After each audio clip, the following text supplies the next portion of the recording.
Bienvenidos a un nuevo programa de IN. ¿Cómo estás, Javi? ¿Qué tal, Yago? ¿Cómo andás? Todo bien, gracias a Dios, todo bien. Bueno, tercer programa. En el programa pasado quedamos con un tema muy importante y muy delicado que era la libertad, en el cual tratamos de enraizarlo con lo que habíamos hablado en la clase anterior del deber y el querer. En esa libertad nos encontramos con que el ser humano lucha con ciertas pulsiones, en realidad contra su propio egoísmo, y de esa manera también ve al otro a partir de su egoísmo. Entonces, terminamos el episodio anterior hablando de el otro. El otro como algo que me excede a mí, ¿sí? Pero que también se vincula con esa libertad, ya que no hay un yo sin un otro, ¿no? Sí, en realidad el hombre no se hubiera preguntado quién es si hubiera sido el único habitante del universo, ¿no? De hecho, ahora hay un montón de hombres que se creen el único habitante del universo y estamos viendo que desprecian o destruyen al otro.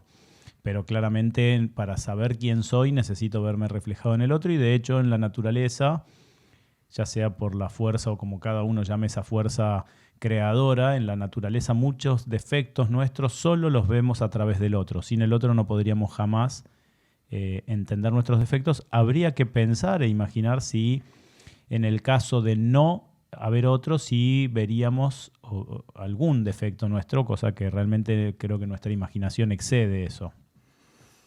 Bueno, entonces ahí vemos como que el otro es un espejo, ¿no? De hecho, nos cuesta muchísimo ver en nosotros cosas que, por lo general, a través de las personas con las que nos cruzamos y las vivencias que tenemos con esas personas, vamos encontrando en realidad y nos vamos reflejando en el otro los puntos internos.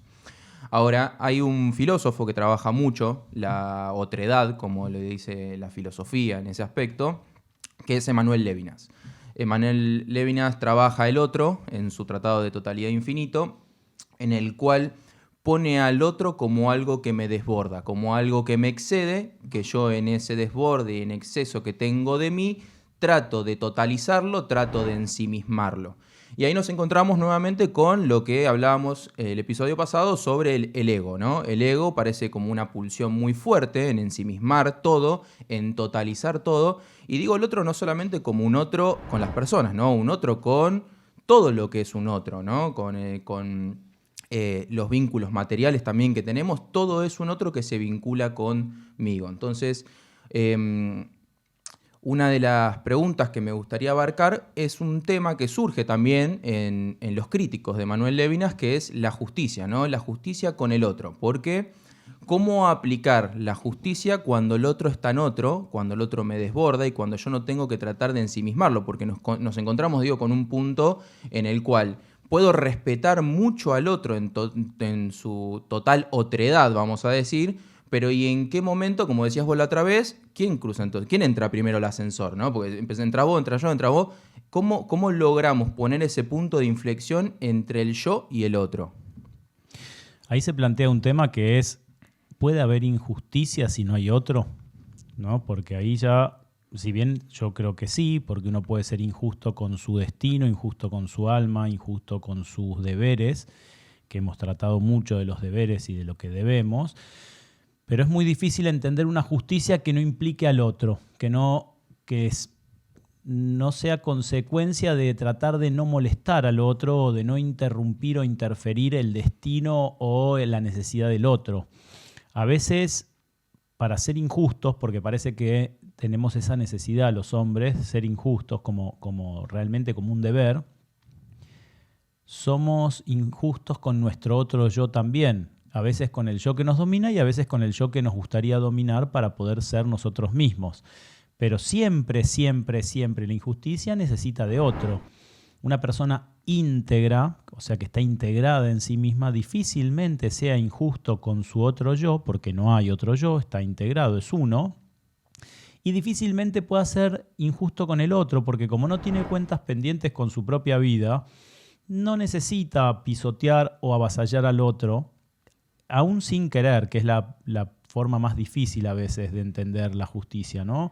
Uno a veces es injusto sin querer, que en realidad no está siendo injusto con el otro, está siendo injusto con su otro yo, y ese otro yo avasalla o deja de respetar el espacio del otro como una cuestión de expresión de molestia. Y esa molestia simplemente es una molestia interna con uno mismo que es difícil de resolver desde el lugar de no aceptar que hay que integrarse en uno mismo. O sea, se resuelve. La justicia total es la justicia con uno mismo. Si yo no tengo un otro yo que necesita que yo sea justo con él, difícilmente alguien necesite justicia conmigo. Entonces, en ese punto en el cual nos encontramos, como juzgamos al otro pensando de que es totalmente libre, nos encontramos en realidad pensando que así como juzgo al otro, parecería que en realidad me estoy juzgando a mí mismo. El odio es el máximo juzgamiento, ¿no? Ignoramos primero porque pensamos que alguien lo va a venir a resolver y después odiamos porque peleamos contra esa misma persona que nosotros normalizamos su destrucción o su descarte, que es una palabra durísima, ¿no? Esa persona que está descartada de una sociedad. Pero en realidad nos estamos viendo reflejados. Entonces, la falta más absoluta de justicia es el miedo, porque el miedo nos justifica a nosotros defendernos de, porque lo ponemos en el lugar de agresor cuando en realidad es el agredido por una sociedad que es capaz de a pagarle o robarse 56.000 millones de un crédito con el Fondo Monetario Internacional y dejar tirada, y esto no estoy juzgando políticamente, estoy siendo claro con los hechos. Pedimos esa plata para poderla robar y después defalcar una empresa pública y una empresa privada y sacar los dólares del país porque el país lo vamos a hacer estallar. Pero todos en el fondo sabemos que de esos dólares que entraron del fondo, los que tenían pesos los trataron de ahorrar. De nuevo, sin tratar de entrar en la política, lo que quiero expresar es, en realidad lo ponemos en un lugar de agresor porque como agresor nos justifica el miedo y como el miedo nos justifica el guardarnos de él, alejarnos de él, cruzar de vereda y hacer de cuenta que si pasamos cerca y aceptamos su condición, él nos puede lastimar, cuando en realidad nosotros lo estamos lastimando a él cuando pasamos a dólares un crédito que no vamos a pagar, que va a subir la línea de pobreza, que va a aumentar la cantidad de pobres y que nos va a dejar al otro, que es una parte de nosotros mismos. Seamos realistas, este proceso llamado democracia empezó con un 2% de pobreza, hoy llevamos el 60%, o sea, tarde o temprano nos va a llegar a todos o a casi todos los que no estemos metidos en la política. Entonces, quiere decir que el otro sí soy yo o que todavía no lo siento así y esa inclusión en el descarte me va a hacer sentir así. Entonces, cuando yo juzgo de una manera despreciable al otro, lo pongo en el lugar de que me genera miedo. De hecho, a veces decimos que es necesario proteger a la sociedad de ciertas personas, que en casos es real, hay casos de delitos que son reales, pero hay casos de delitos en que en realidad uno no debería proteger a la sociedad privándolo de la libertad. Lo que pasa es que nos vemos tan reflejados que queremos que sean ejemplos incluso para nosotros. En una sociedad donde nosotros no manejaríamos borrachos y en exceso de velocidad, no tendríamos una fundación que trata de darle la misma pena que un violador a un tipo que venía borracho manejando en el auto. Se lo pedimos no como venganza, sino para ponerlo en un lugar de miedo y que a ver si nos podemos despertar nosotros, que a veces somos víctimas o a veces somos victimarios. Una sociedad sana reservaría la privación de libertad del otro para casos en donde realmente esa persona libre puede ser muy peligrosa. Hoy estamos metiendo presa a gente que con solo prohibirle usar el auto, y sé que esto va a generar críticas porque hay fundaciones que quieren darles más pena que a un violador, pero con solo prohibirle manejar un auto el tipo ya no representa ninguna peligrosidad. De hecho, a veces son personajes públicos que no son peligrosos, son estúpidos. Que acuérdense, en el primer programa dijimos que el estúpido es materia prima, es alguien que con educarlo ya está. Pero le estamos vendiendo excesos, vendemos bebidas alcohólicas como si fueran una parte de una montaña rusa, drogas, bueno, todos sabemos, y después decimos, guarda con este tipo. Claro, guarda porque muestra mi parte Mr. Hyde del Dr. Jekyll y me dice, guarda que vos también podés ser esto. Entonces lo quiero usar yo a él como ejemplo de lo que yo puedo ser y que digo que no quiero, hasta que me tientan o me sobornan o me publicitan, que creo que las tres cosas son la misma palabra. Me parece que cuando uno realmente siente que el otro es uno, lo que trata de hacer es decir lo que dijimos también en el segundo programa. Si él me obliga a mí, o si yo lo obligo a él a formarse y a educarse, él va a terminar haciendo justicia conmigo, pero no ajusticiándome, sino diciendo, che, ahora te toca a vos, no seas vos el que viene manejando borracho, no seas vos el que compra dólares y genera pobreza, no seas vos aquel de quien la sociedad se tiene que proteger. Me parece que es un poquito eso. Por ahí es difícil de expresar la idea, pero la justicia no ha evolucionado como evolucionaron otras áreas. Creo que la justicia es una forma de crear personas a las que les tenemos miedo y una forma terrible de venganza, porque nosotros fuimos creadores de la destrucción de la persona que lastimó, entonces con que él cumpla la condena nos libera de responsabilidad. Bueno, justo con eso que estabas diciendo lo último, el otro día me encontré con un cliente que, bueno, charla va, charla viene, me cuenta sobre un caso de unos muchachos de bajo recurso que estaban yendo en el tren, los dejaban ir en el tren para transportar ciertas cosas y él me contaba cómo la actitud en el tren de esas personas era inadecuada. Era violenta, era agresiva, insultaban, fumaban. Entonces esta persona me decía, ¿vos podés creer cómo puede llegar a despreciar y cómo la falta de respeto? Yo si fuera un policía ya los estaría agarrando a palos. Y empezamos a charlar y lo que yo le expresaba era cómo ese descargue con ese otro, que en realidad era el colapso del cual yo ya no me había querido hacer cargo en la instancia previa, porque lo que yo le preguntaba a él era, ¿cómo es que llegamos a eso? Mirá, en realidad la mayor injusticia y el mayor desprecio es la ignorancia, o sea, ignorar al otro y que tenga que llamarme la atención, a veces gritando y a veces comportándose de mala manera o a veces sacando un arma y diciéndome acá estoy. ¿Sí? En La Naranja Mecánica el personaje principal robaba y lo que robaba lo tiraba dentro de un cajón al que no le daba ninguna importancia porque no robaba por los bienes materiales, robaba porque quería que lo tuvieran en cuenta. Una persona que necesita hacer cosas obscenas o fuera de lugar es una persona que está llamando la atención. Es un pusilánime. Un pusilánime significa alma pequeña. O sea, si yo le hago crecer el alma, él se va a dar cuenta que no hace falta. Es más, que no hace falta que este cliente tuyo le preste atención para él ser. Lo que pasa es que cuanto más bajo es el nivel de la persona, más depende del otro para ser. Y la mayor injusticia es no dejarlo ser, que tenga que venir a robarme entidad, que me tenga que gritar, acá estoy. Y a veces lo grita de maneras que termina generando una necesidad de justicia real, porque hemos logrado llevar a tal punto el no ser del otro que nos viene a reclamar entidad con una violencia inusitada, que es lo que está pasando hoy. Hoy el mundo hace de cuenta que la pobreza no existe, que es un tema político, que ya se va a resolver. Y la realidad es que la pobreza nos está gritando, acá estamos, acá somos, necesitamos ser, vinimos a hacer algo al mundo, vinimos a cumplir una misión y no nos están dejando porque no son solo recursos económicos, son recursos para pegar ese grito que decía Camus que venimos a gritar.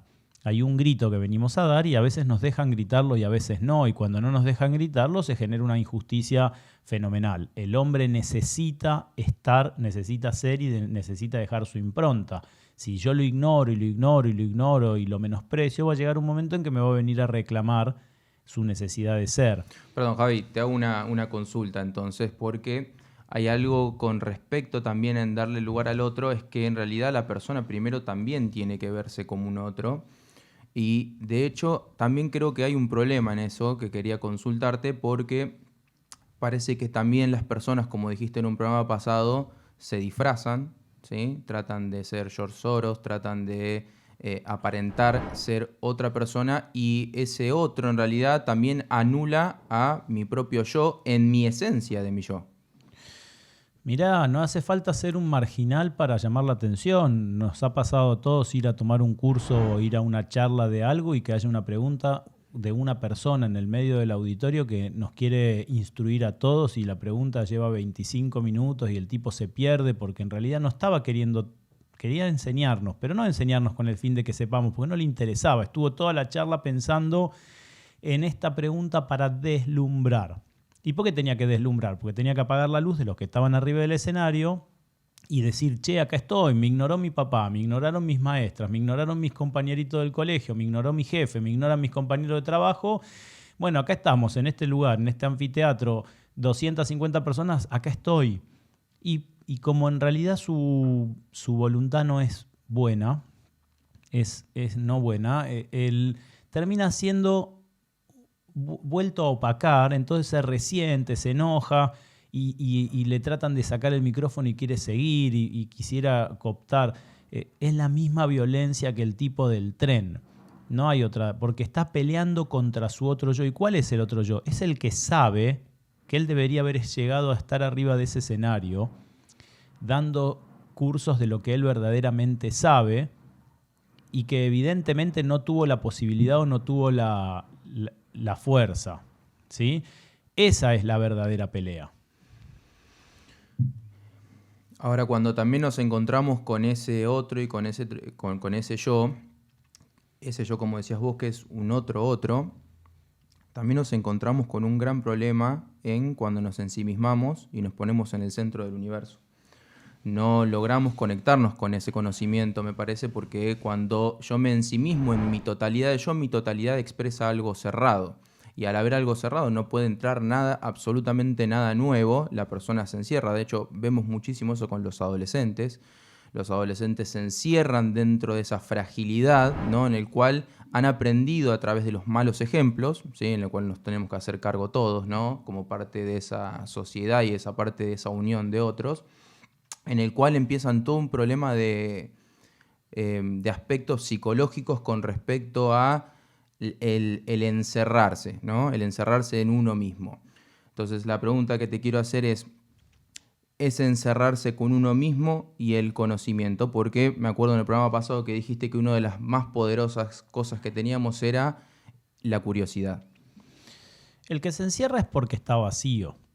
Entonces quiere expresar lo que no tiene, pero no puede abrirse porque sabe que a la próxima pregunta puede llegar a quedar en evidencia que está desnudo.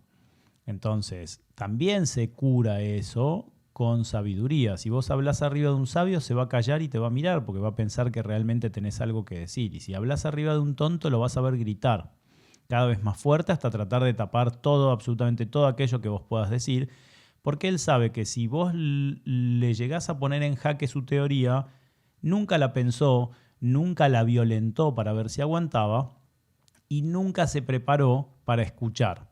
Siempre se estuvo escuchando él mismo, mascando como si fuera un chicle, y al final era una teoría que hace agua por todos lados. A lo mejor no, pero no suele ser lo normal, porque para que una teoría se sustente, se tiene que sustentar en todos los ámbitos de la vida, pues solo es verdad aquello que es, que fue y que será.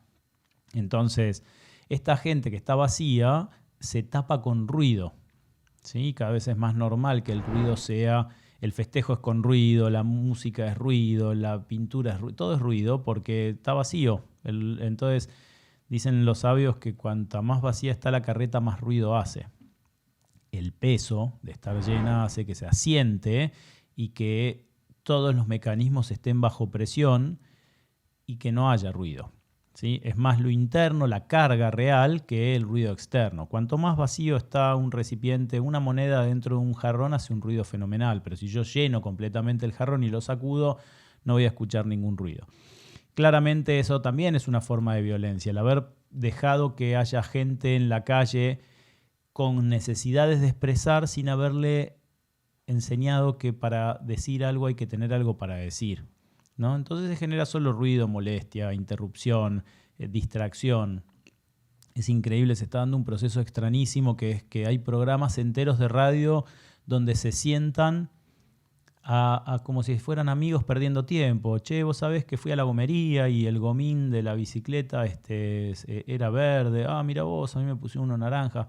Y son programas de 5 horas en radios de primera, en horario central. O sea, eso en la física del sonido se llama ruido blanco. No estás transmitiendo ningún mensaje, tenés todo el espectro, lo tenés capturado, pero no estás transmitiendo ningún mensaje. Y para peor, el ruido blanco tiene la característica de comerse los mensajes externos.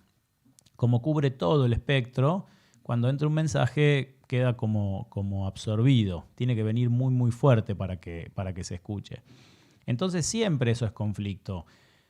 El único tema que manejo, quiero que sea el único tema de conversación, pero no para enriquecerlo, para que no se vea que me di cuenta que estaba desnudo y sentí vergüenza y me escondí. ¿Atrás de qué árbol? Y de ese arbolito que es aquello que yo pude crear o aprender.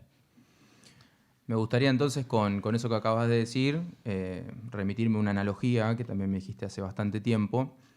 Vemos entonces que esos problemas de autoestima, al encontrarme con esa carreta que está vacía, ¿no? Y al cerrarme, ensimismarme, ¿no? De hecho, mostrar una postura tal vez hacia mi exterior que en realidad no es lo que realmente está en mi interior, porque dentro de mi interior yo me siento que estoy desnudo. Ahí creo que empiezan mucho los problemas de inseguridad con respecto a encontrarnos con esa desnudez frente al otro y ese problema que no abre las puertas hacia esa curiosidad y hacia ese conocimiento. Ahora, hay una analogía que me dijiste vos sobre el vaso medio lleno y medio vacío que me gustaría que nos expliques con respecto a esto de justamente encontrarme con esa desnudez y encerrarme en mi totalidad y resguardarme en esa totalidad. Primero hay que entender que la desnudez no es no tener ropa. La desnudez, en el caso de la sabiduría, es no saber preguntar dónde está el ropero. El orgullo suele llevar a decir, bueno, si le pregunto dónde está el ropero, se van a dar cuenta que estoy desnudo. Entonces no preguntamos dónde está el ropero. Con respecto a la analogía, yo me di cuenta que el mundo se había separado binariamente entre los que veían la copa medio llena y la copa medio vacía. Y una vez escuché una de las típicas personas que yo llamo los tontos alegres, hablando de la copa medio llena, y decía, no, esta persona para hablar de la copa medio llena se tiene que hacer el tonto con todo lo que le pasó y no resolvió. Y me di cuenta que en las enciclopedias no hay ni un personaje de los que ve la copa medio llena o medio vacía. Ninguno. Por más que digan, bueno, sí, el mundo es un desastre, pero cantan los pajaritos, esos no van a parar a las enciclopedias, que digo enciclopedia porque es el lugar en donde el hombre recuerda y agradece a estos terceros, que no son ni los que ven la copa medio llena ni los que ven la copa medio vacía. El que ve la copa medio vacía, si le agregás 3 gotas y pasás la mitad, le arruinás la vida porque es un maniático depresivo que necesita decir que la vida no fue suficientemente generosa con él y que por eso está desnudo. Entonces, si yo le pongo 4 gotas en la copa, seguramente la va a romper porque ya no tiene excusas para su desnudez. Y el que ve la copa medio llena es igual de maniático depresivo, pero a la inversa, no quiere ver la otra mitad. Y si yo le saco 2 gotas de la copa, también va a romper la copa y va a decir, bueno, no importa, quiero vivir con el recuerdo de la copa medio llena, porque en realidad se fija en las cosas que fueron buenas en su vida y no se anima a resolverlos de la otra mitad, los de la mitad media vacía. El tercer tipo, que son los que sí llenan las enciclopedias y los libros de sabiduría y los que realmente dejan su impronta en el mundo de manera indeleble, son los que ven la copa incompleta. Y no tienen ni noción ni interés de saber dónde está la mitad o la no mitad y no les interesa tampoco saber quién se va a tomar esa copa. Esos son los que hacen la diferencia. Ellos dicen, yo me levanto a la mañana y le agrego 1 gota en toda mi vida o la hago rebalsar y a mí no me importa, porque mi función es no dejar la copa ni medio llena, ni medio vacía, ni completamente llena como la recibí, sino que la tengo que dejar mejor.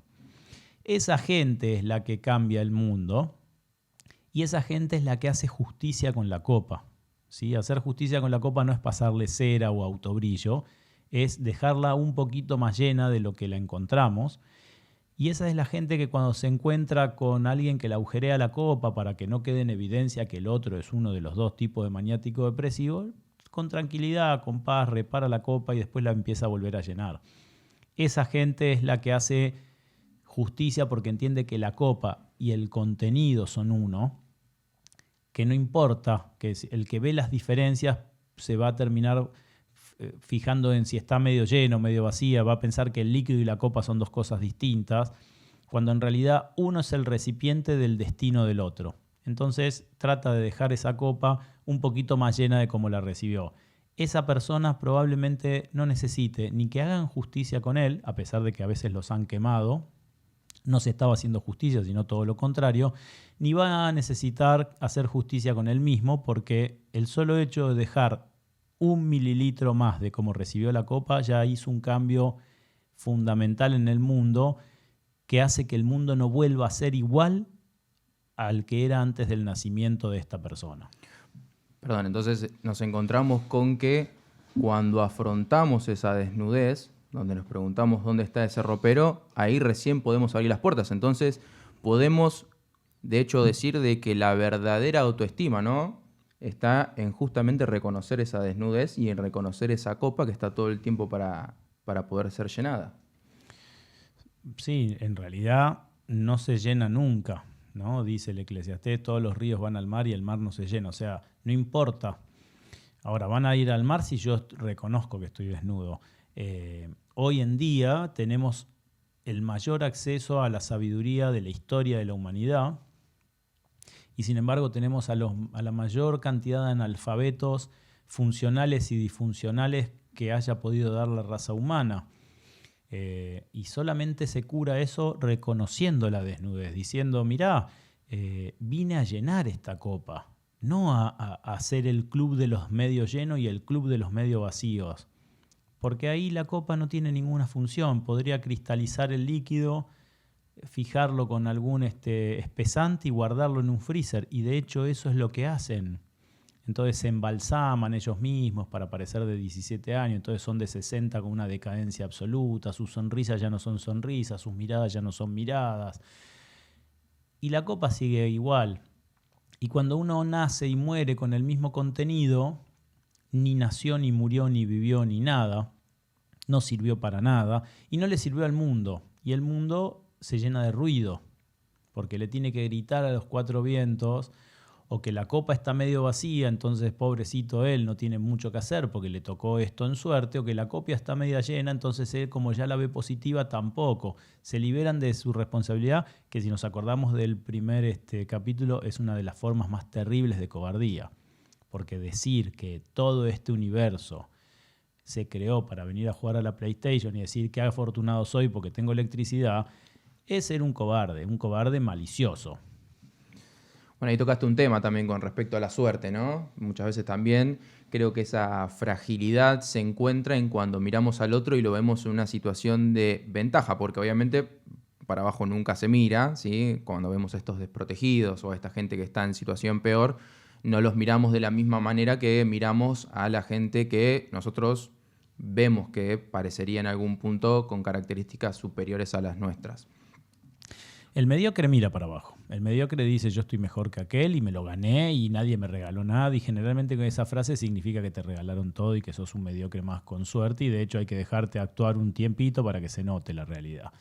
Y el proactivo, con una mediocridad rara, escondida, mira mucho para adelante como para decir todo lo que yo podría hacer, como para llenarse de valor. El que ve la copa incompleta va para adelante. Incluso muchas veces crea el camino. El tratar de transitar un camino que abrieron otros no tiene el mismo valor que empezar a caminar por el pastizal y hacer camino y perderse y perder la brújula y no saber y creer que el sol este día salió por otro lado porque no puede ser. Vengo caminando hacia donde tenía que caminar y estoy más perdido que nunca y sin embargo sigo y sigo y sigo. Las excusas del mediocre son infinitas, de hecho la literatura, las religiones, está llena de estas cosas. El otro tiene su propia estrella, entonces va creando su camino y su contexto para que su expresión pueda ser gritada y al final la grita, ¿sí? Pero no tiene que estar ni siquiera pensando en la copa. Cuando él hace, llena, entonces no importa, él sabe que está llenando la copa, incluso cuando está fracasando.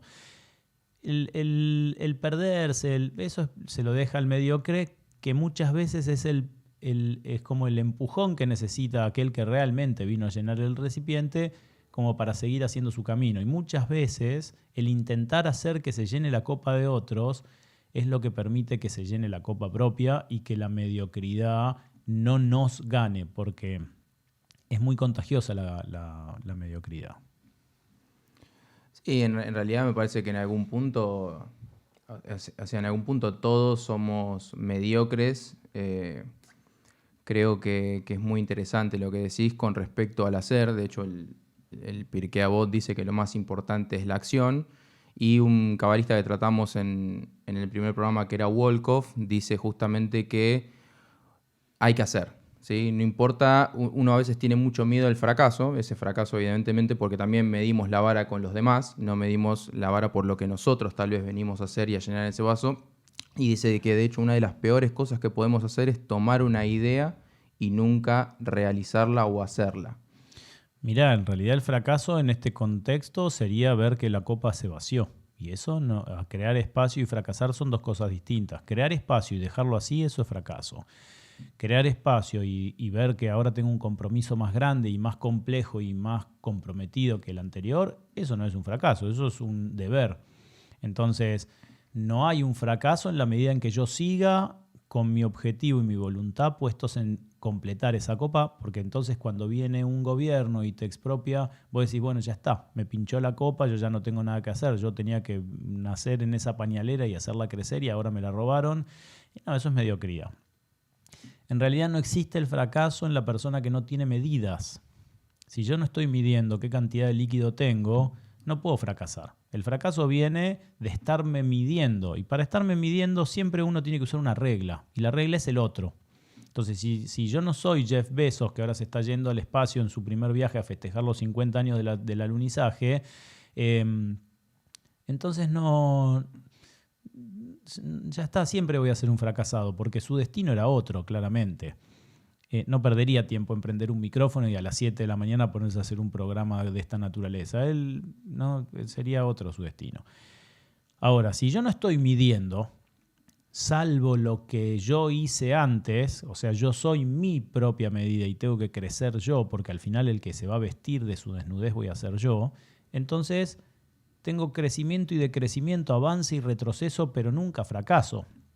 Salvo que me acostumbre a estar desnudo y decir, bueno, mirá, pero ahí ya cambio, ahí ya sería uno de los que ve la copa medio vacía, ¿no? Pero no hay posibilidad del fracaso en el mientras tanto. Contratiempo, retraso, puede ser, pero fracaso solo si llegamos a morir sin haber hecho lo que teníamos que hacer y tenemos que haber vivido como fracasados, metiendo excusas o robando triunfos, ¿no? Decíamos que Volkov avisaba que solo el creador es ser humano, porque el creador nunca fracasa. Aunque su creación no llegue al éxito social, tarde o temprano todas las creaciones volvieron. Todas, y todas encontraron una utilidad y esa creación hizo evolucionar a la raza humana hacia su destino común. Pero solo el que no hace, el que no piensa o el que se roba triunfos ajenos, ese fracasa. Y ese sí le llega a la muerte con toda la tarea incompleta. Bueno, qué interesante eso que acabas de decir, cómo ese trabajo que venimos a hacer con el otro, ¿no? Hay un texto muy interesante que leí del Rebbe de Lubavitch, hablando justamente de ese amor, ¿no? El amor obviamente expresa, ¿no? Una cualidad o una conexión con el otro. Y él habla justamente de mi vínculo con el otro como un proyecto, ¿no? Y me remito un poco a esto que decías vos, ¿no? Como algo que pareciera cerrado. Cuando empiezo a mirar a el otro justamente y dejo de mirarme a mí como un proyecto, como algo cerrado, como algo totalmente totalizado. Y él habla justamente de que el amor o el vínculo con un proyecto nunca muere, porque el proyecto siempre está, como decías vos, con ese vaso siempre llenándose. Ese proyecto no es algo terminado, ese proyecto no es algo finalizado, sino que ese proyecto todo el tiempo alimenta el verdadero amor, porque en realidad lo que dice él es que cuando yo miro al otro, en realidad ensimismado en mí, lo único que trato de hacer es de que el otro me dé lo que yo quiero, darme ese placer que yo quiero nada más, ¿no? Como dice la gente, yo amo el pescado. No amás el pescado. En realidad vos deseas el pescado, te gusta lo que el pescado te da, pero en realidad vos no amás el pescado porque tal vez si lo hubieras amado, en realidad capaz lo hubieras dejado en el agua. Entonces me gustaría también consultarte con respecto al amor, al proyecto, ¿no? Justamente con el otro.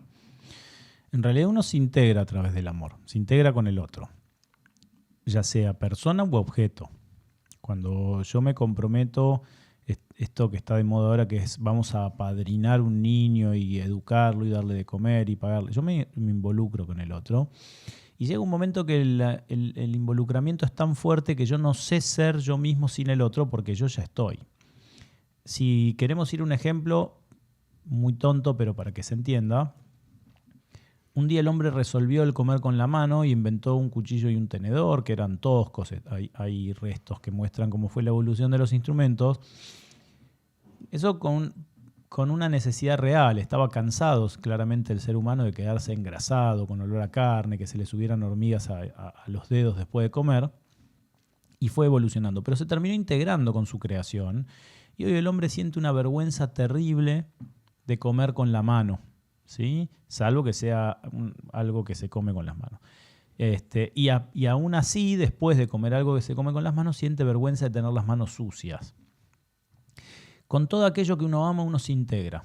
La raza humana fue integrando la vestimenta, fue integrando los vehículos, la protección, la privacidad. Y hoy que se está poniendo en jaque todo eso, ¿no? La privacidad con la gente durmiendo en la calle, la vestimenta con estas modas que no se sabe si la gente está vestida o está desnuda, el hombre está empezando a tener un conflicto porque es un conflicto de desamor. El amor había integrado en la persona toda esta evolución y hoy se le están rompiendo. Entonces, para entender realmente que el otro es parte mía y que se integra a mí y que yo no pueda vivir sin que el otro evolucione, tengo que amarlo. Y el amor lo va a convertir en uno. Y ese proyecto, esa persona, esa institución o lo que sea, que empieza a demandar de mi tiempo y empieza a hacer que yo tenga que cambiar y ceder, o sea, ceder es dar algo que es mío y dárselo a ellos para que ellos crezcan y evolucionen, va a hacer que eso tenga un sentido de pertenencia conmigo tan fuerte que sea indisoluble. Cuando yo estoy apadrinando a un chico que lo sacamos de la villa y que lo hacemos crecer y estudiar y queremos llevar... Cuando él fracasa, fracaso yo y lo siento como un fracaso propio y tengo la indignación del fracaso propio, porque ya no hay diferencia que separe entre él y yo y lo estamos viviendo como uno. Somos lo mismo, estamos integrados, estamos unificados y ya no hay posibilidad de disolución. Y el día que él se reciba, la felicidad va a ser tan fuerte en él como en mí porque llegamos a ser lo mismo, ¿no? La creación tiene esa potencia, el poder ser uno mismo. Por eso el no creador difícilmente pueda ser humano, porque esa felicidad no la va a sentir nunca. Cuando yo me pongo feliz de algo propio, estoy poniéndome feliz desde un lugar aprendido. Mi cultura, mi religión, mi clase social me dicen qué cosas me tienen que poner feliz. De hecho, que alguien se ponga feliz por un gol que hace un multimillonario al que no le importa un cacho el partido, sino que está pensando en su próximo contrato, es preocupante, ¿sí? Ahora, cuando uno se pone feliz por su creación, esa felicidad es incomparable. Difícilmente la puede entender aquel que no es creador o creativo, porque es una felicidad que excede todas las vasijas, todas las copas, todas las mitades, todo. Y si esa creación es el otro, ¿sí? Hay una posibilidad de sentir esto en el matrimonio y en los hijos, esa es una felicidad infinita, muy, muy, muy difícil de entender, fácil de compartir. ¿Por qué es fácil de compartir esa felicidad? Porque rebalsa. Perdón, de hecho ahí nos encontramos con algo que me parece que viene con el tema de la analogía de honra a tu padre, ¿no? Que una vez me dijiste que de hecho el honor del padre en realidad está cuando el hijo toma eso que dejó el padre y lo continúa. El honrar al padre es justamente eso. De hecho, hay gente que honra a sus padres enfermándose. Las enfermedades que no pudieron resolver sus padres las intentan de resolver ellos y en general la enfermedad gana porque es desde otro lugar que hay que resolverla. Sí, exacto. El honra a tu padre es, tu padre te deja una posta, su propia alma, su propia copa en el punto de llenado en que el padre llegó. Y uno tiene que superarlo o destruirlo, ¿no? Hay familias que simplemente se desintegran. Hace 3 generaciones eran 25.000 y la reunión familiar había que traer un club social para meterlos a todos y 3 generaciones quedan 2 mujeres que ya no tuvieron hijos y dicen, ¿y esto qué pasó? Y pasó que no honraron padre y madre y claramente no hay más función para hacer y ellos lo saben. De hecho, es normal que digan, yo hijos no quiero. Bueno, claro, porque no hay recipiente para darles, entonces es muy complejo eso y por ahí no sé si estamos nosotros capacitados para explicarlo, pero si se fijan, todos van a encontrar alguna rama de la familia que simplemente se secó. Una rama que se secó y se cayó del árbol. Es normal. O, bueno, Dios no lo permita, que toda su descendencia nació con inconvenientes y ya no se pudo reproducir, pero claramente se pierde el apellido, se borra y ya no tiene sucesión. Bueno, eso es consecuencia de no honrar padre y madre. Es complejo, no lo vamos a tocar acá. Pero claramente es eso. Yo recibo un recipiente con una cierta cantidad de llenado. Y ahí nos encontramos entonces con el aspecto que estábamos hablando también antes de la justicia, ¿no? Creo que también cuando uno se mide la situación con el otro o mira todo el tiempo el contexto del otro, no entiende que en realidad el contexto que le tocó, como dijiste también en un programa anterior, era justo el que le tenía que tocar para completar lo que esa persona vino a hacer con ese deber. De hecho, muchas veces, entonces ahí vemos cómo la gente considera injusto. ¿Por qué me tocó a mí esta situación? Porque tal vez yo me gustaría estar en una situación o enfrentando un deber o un punto de conflicto con, no sé, a aquel hijo que tuvo un padre mejor, que tuvo una madre mejor, que tuvo una situación mejor. Cuando vemos también eso, también podemos entender, ¿no?, de que en realidad no es que es injusto, ¿no? O sea, cada uno le fue tocando en su punto de decisión, en su punto de trabajo, en su punto de vínculo con el todo, la parte que le tocaba a cada uno, ¿sí?, con respecto a qué era lo que tenía que hacer. En un taller de costura hay agujas e hilo, en un taller mecánico hay herramientas, en un taller de cerámica hay espátulas y pinturas. Y bueno, si yo quiero ser ceramista y usar una llave de torque y una prensa hidráulica, hoy en día a lo mejor sí, porque uno va a ver una exposición de arte y no entiende bien qué es lo que está viendo, seguro que arte no, pero lo normal es que uno diga, mira, tengo una llave 13 combinada, estriada y fija, y necesitaría una espatulita. Hay dos formas. Una es, no tendré que ser mecánico y dejar la cerámica.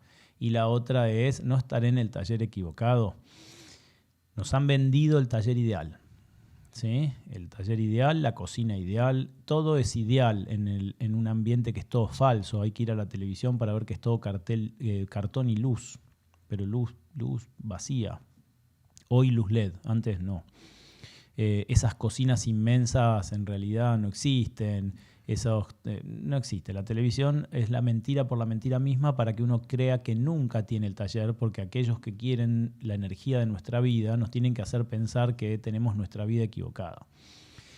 Es entender qué desnudez tenemos para entender que tenemos todo lo necesario. Hay gente que viene completamente vestida y le faltan las medias, pero se pasa la vida mirando camperas y nació en un lugar en donde ni siquiera hace frío. Entonces, ¿qué le pasó? Nunca se miró los pies. Y como nunca se miró los pies, se murió desnudo con un montón de camperas que no le servían para nada y su copa terminó estando siempre vacía. Entonces, mirando nuestro entorno es al revés. A ver, ¿qué me dieron? ¿Qué herramientas me dieron? ¿Sí?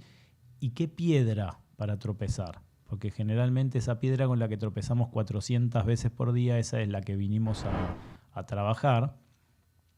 Entonces, con eso podemos entender cuál es nuestro destino, que es la pregunta eterna del hombre, que es la que nos permite saber si tenemos que llenar o vaciar la copa. Viendo nuestro entorno, qué herramientas nos dieron, qué habilidades nos dieron y en qué ámbito nacimos, podemos entender que claramente nosotros no tenemos que vivir la vida de Brad Pitt. Esa es de él. Tenemos que vivir la que nos tocó a nosotros, ¿sí? No va a venir nadie de Hollywood a contratarme para ser galán de películas. Eso es clarísimo. Entonces, eso lo puedo descartar. Ahora me quieren convencer que si uso los zapatos, el suéter y qué sé yo, pero no es así. Si yo estoy usando la herramienta incorrecta, la primer consecuencia es que rompo aquello que quiero reparar. ¿Sí? Si yo agarro una llave 14 para una tuerca del 13, la redondeo y después ya no sirve ninguna llave para esa tuerca. Así es como que se hubiera estancado ese recipiente, con el agravante de que los contenidos líquidos, que por eso se se compara la sabiduría con los líquidos, tienen una tendencia a evaporarse. O sea, si uno no está todo el tiempo llenando el recipiente se vacía solo por dejarlo al sol. Entonces es muy, muy, muy importante entender que si la herramienta no es la correcta, no es la que yo vine a usar a este mundo y termina destruyendo todas y cada una de las áreas de mi vida que sí tenían una función y que sí tenía que yo encarar y reparar o crear o remodelar o lo que fuera que tengo que aprender muy bien a mirar a mis padres para poder honrarlos, en dónde fallan, en dónde se equivocan, en dónde se enferman, en dónde pasan vergüenza, en dónde yo les hago pasar vergüenza. Entonces, en ese sentido, empieza un proceso totalmente constructivo y creativo que puede derivar en lo contrario de lo que decíamos antes, ¿no? En una proliferación familiar enorme, un triunfo increíble, que no necesariamente tiene que ser igual al de. Es un triunfo nuevo y eso es importante, pero mirando las herramientas y mirando el entorno, yo puedo entender, bueno, claramente estoy en un taller mecánico y no en un taller de cerámica. Claro, y ahí salirnos, ¿no?, de ese ensimismamiento en el cual nos encontramos y miramos a partir de salirnos de nosotros ese plan, ¿no? Me acuerdo de hecho una analogía que dijiste ya hace bastante tiempo sobre un capacitor que no quiere ser capacitor y que quiere ser un transformador. O sea, nos encontramos como que dentro de nosotros entramos también en el todo o con el otro a cumplir un aspecto, pero que en realidad nos une, que nos unifica, que nos complementa, ¿no?, que nos hace congruentes con toda la realidad y donde nosotros encontramos el verdadero valor no en ser Brad Pitt, porque en realidad hay que ver si Brad Pitt en realidad es lo que necesita el mundo de nosotros, sino a ver que realmente qué herramientas nos dejaron para honrar realmente al otro y a la creación y totalizarme o por lo menos unificarme con el todo. Es difícil de contar porque la gente no entiende de electrónica y está bien que así sea, pero claramente esa analogía del circuito es perfecta. Si cada componente, el condensador se carga y se descarga de una manera muy particular, si en vez de cargarse y descargarse en ese ciclo de tiempo y en esa curva tan particular empieza a acumular energía, empieza a no filtrar lo que pasa, si la resistencia empieza a sentirse gorda y empezar a achicarse de tamaño, el transistor empieza a pasarse de calor y pierde su punto óptimo de lo que se llama la polarización, entonces los componentes que vienen después y llega un momento en que se genera todo caos. En el caso de la placa de circuito impreso, igual que en las sociedades, es el fuego, la violencia, la explosión, llamamos nosotros explosión social. Y eso empieza a lo mejor con un solo componente que decidió que estaba mal tener 100K, que había que tener los 10K de la resistencia que era actriz. Y empezó a adelgazar y empezó a forzar. Y hay un microprocesador en el medio que empieza a recibir lo que se llaman glitches, que son datos que no son ni unos ni ceros, y empieza a pedir que le reenvíen el dato y empiezan a hacer, como es en la actual administración pública, que es todo lo contrario a un microprocesador, empiezan a ser vagos. Porque les reciben información y la mandan, reciben información y la mandan. De hecho, hay algo con respecto a eso que estaba diciendo, de también cómo tomamos esos recursos del mundo, ¿no? Hoy creo que se han tomado tantos recursos del mundo para tener armas nucleares que si esas armas se pusieran en acción ya no habría ni siquiera mundo. Claro, es el no ser como objetivo, ¿no? Como yo estoy desnudo, lo que trato es de que nadie se vista.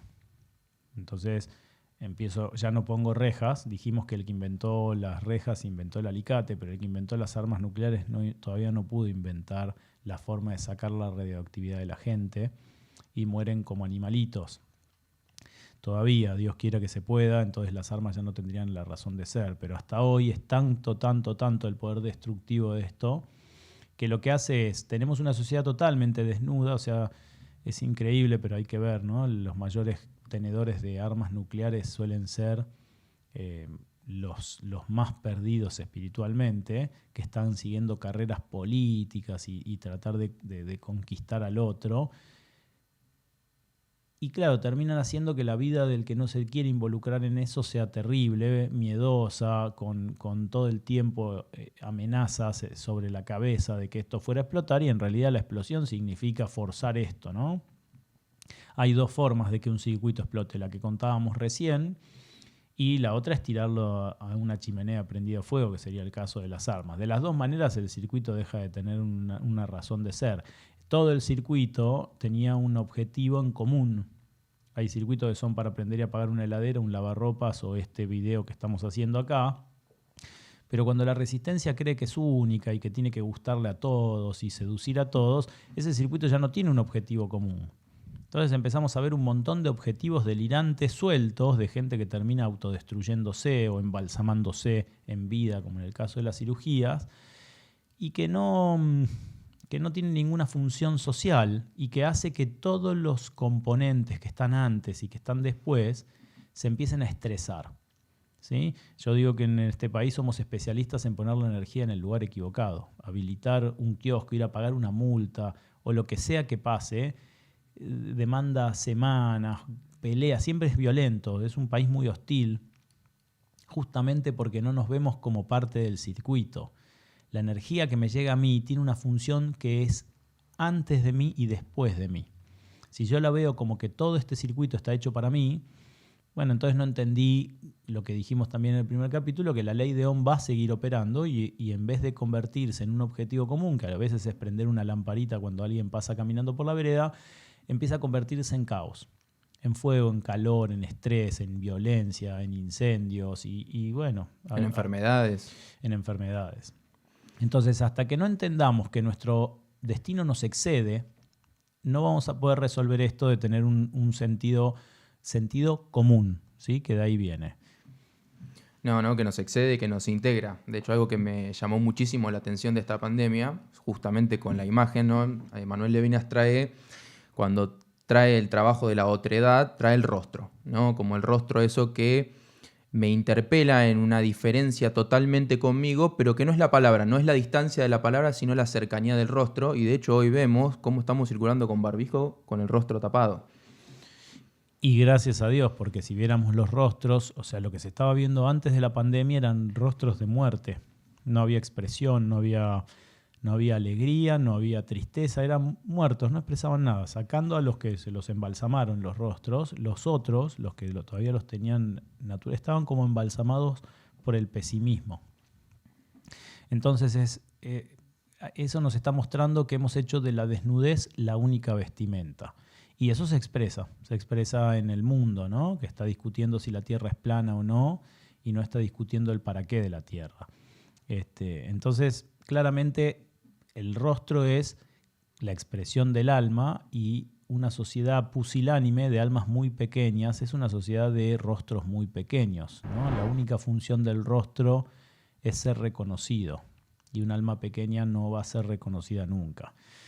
Se nos acabó el tiempo, así que si querés hacer un cierre. Sí, bueno, de hecho con todo esto que estuvimos hablando, cómo encontramos, ¿no?, con el otro, con dejar de ensimismarnos y encontrarnos con las herramientas y en realidad cuál es ese deber, ¿no?, y esa libertad justamente que tiene que ver con la integración y con el amor con el otro. Y nombraste algo con respecto a esa energía, esas herramientas, ese contexto que nos tocó, utilizarlo de la manera que hay que utilizarlo, y eso me remite mucho a algo que es el bien y el mal, ¿no? O sea, cómo utilizo bien y cómo utilizo mal. Así que si te parece, Javi, me gustaría que el próximo episodio toquemos el tema de el bien y el mal. Bueno, me parece bien. Nos vemos en el próximo IN. Muchas gracias por estar ahí y espero que les guste. Gracias, en serio. Nos vemos.